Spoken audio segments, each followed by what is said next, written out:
Araba es una piedra preciosa en bruto. Nuestros trabajadores y trabajadoras son nuestros artesanos joyeros que lo convierten en un diamante.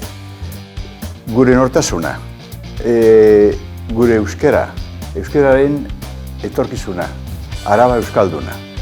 La capital de Euskadi, sus infraestructuras de servicio a las personas, nuestra ciudadanía, el mantenimiento y mejora de los servicios sociales a favor de los más débiles, las mujeres, los jóvenes, los inmigrantes. Gure herriak eta auzoak, gure auzokideak eta beraien zerbitzu eza eta bizitza kalitatearen hobekuntza. Ireki bidea ezkerrari, ireki bidea Arabari.